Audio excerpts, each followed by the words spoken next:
ये तैयारी mother day special की और ये बन रहा है छोले भटूरे स्पेशल मन्नू पी की। तो हमारी इस छोटी सी लाइफ में ना कभी फूड तो कभी मूड, जी हाँ, कभी फूड तो कभी मूड, ये दोनों ही चीज़ें बहुत बड़ा रोल प्ले करती हैं हमें री एनर्जाइज कर देने के लिए या फिर हमारा छोटा सा दिन बना देने के लिए, हमारी छोटी सी लाइफ में छोटी छोटी सी खुशियाँ भर देने के लिए, है ना।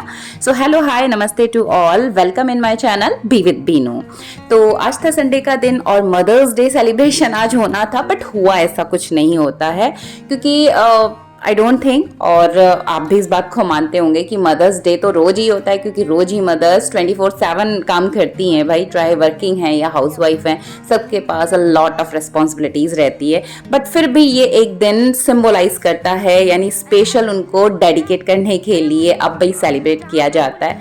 तो संडे का दिन था, मॉर्निंग पे मैंने अपने कुछ काम निपटाए, रूटीन एज यूजुअल, और उसके बाद ये बच्चों का, छोटे बच्चे, हमारे टाइम पे तो ये सब होता नहीं था, तो मृदुल ने छोटा सा कार्ड बनाया। प्रथम के स्कूल पे बनवाए गए थे कार्ड, तो वो मुझे लाके दिया था।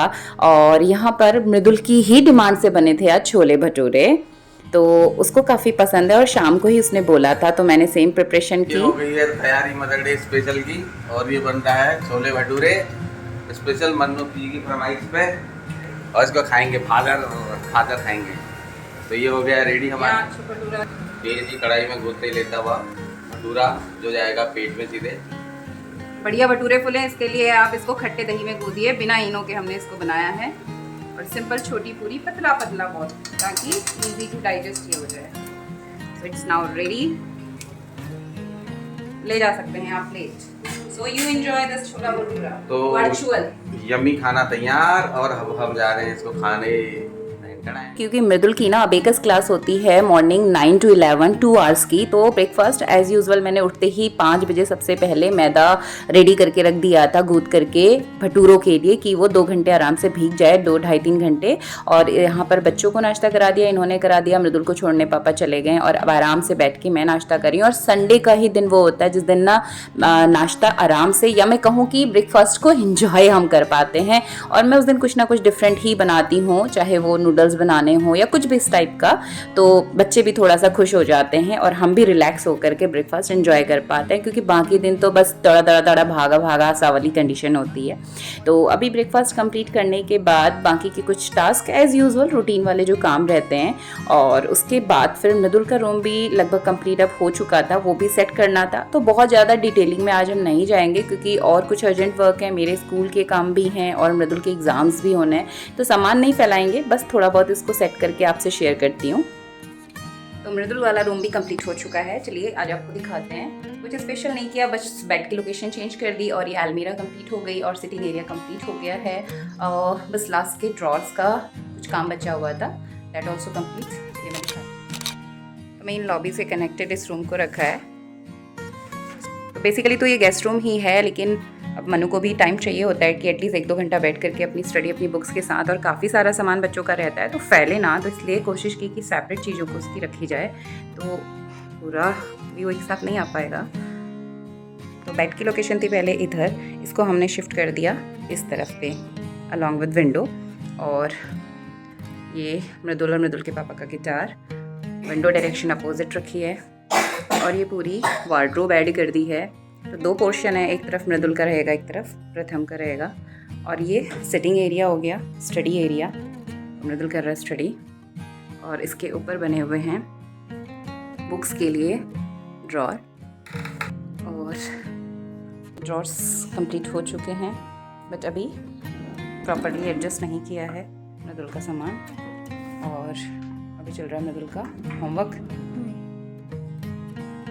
और मृदुल के लिए मैंने मंगाई है छोटा सा ग्लोब, हाँ, उसके साथ जियो कार्ड मिले थे, तो पहले मंगाया था, काफ़ी छोटा था बट ये काफ़ी क्लियर है, तो ये दोनों की स्टडी के भी काम आएगा और लुक भी इन्हांस कर रहा है और मेरे भी काम आ जाएगा। इधर अलमीरा पे मृदुल के एक तरफ हमने डाल दिए कपड़े और साथ में उसकी बुक्स। दिखा दो मृदुल। स्लाइडर डोर रखा हुआ है कि आगे तक भी अगर सामान रहता है तो स्लाइडर में अच्छे से ओपनिंग हो जाती है, इसलिए स्लाइडर का ऑप्शन डाला। तो ये देख लीजिए हाल है अलमीरा का। इसको मैंने प्रॉपर सेट करके दिया था, सारे अलग अलग कंपार्टमेंट बना करके, उसमें फिर से एक खींचा और सारे मिक्सअप कर दिए। और नीचे वाले रैक पे इसकी बुक्स को अरेंज किया हुआ था। ड्रॉर्स पे इसके अंडरगारमेंट, सॉक्स वगैरह, बेल्ट वगैरह की खुद से संभालेगा। ड्रेसेस और बाकी को सेगमेंट में डाला हुआ था। और अभी दूसरे स्लाइडर को यूज़ किया जा रहा है जोशी जी के द्वारा। तो ये प्रॉपर्ली ऑर्गेनाइज़ किए थे दोनों मैंने, तो इन भाई साहब ने तो अपना गड़बड़ कर दिया। इनका भी इसी तरह से मैंने प्रॉपर ऑर्गेनाइज़ करके रखा हुआ था। ये जो है स्टडी के लिए मैंने ही ये बोर्ड मंगाया था फॉर टीचिंग पर्पस।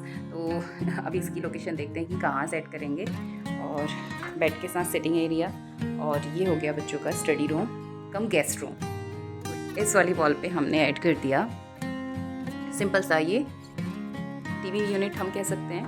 तो बहुत सिंपल इसको रखा हुआ था कि एक बॉक्स जहाँ पर कि रिमोट वगैरह और कुछ इस तरह की बुक्स वगैरह रखनी हो, तो वो सिंपल स्टडी बुक्स वगैरह। तो बस थोड़ा सा इसको मैंने इस तरीके से मेंटेन कर दिया फ़िलहाल। अब गर्मियों की छुट्टी में देखेंगे इसको प्रॉपर्ली मैनेज करने का। तो ये ना पिछले 1-1.5 साल से मेरे मन में था कि ये specially sitting area study table का कॉन्सेप्ट मन्नू के लिए यहाँ पर बनाया जाए। बट अभी ये बन ही रहा था, तो साथ में वार्डरोब हमने पहले नहीं सोचा था, बट साथ साथ में बन गया है, यानी इसको भी फिर प्लान कर लिया था। और स्पेस अगर है तो प्रॉपर स्टडी टेबल और रूम मैनेज बच्चों के लिए हो जाता है। चीज़ें प्रॉपर ऑर्गेनाइज्ड रहती हैं ना, बच्चे की स्टडी टेबल प्रॉपर ऑर्गेनाइज रहनी चाहिए। बच्चों को भी सिखाइए और 1-2 बार उन्हें आप करके दीजिए, थोड़ा सा उनकी हेल्प करिए जब तक वो छोटे हैं, तो इससे वो स्टडी के लिए कंसंट्रेट कर पाएंगे और वेल मैनेज तो रूम लगेगा ही लगेगा। तो ये थी एक छोटी सी शेयरिंग आप सबके साथ में। मिलती हूँ अगले वीडियो में, तब तक के लिए stay connected and bye bye.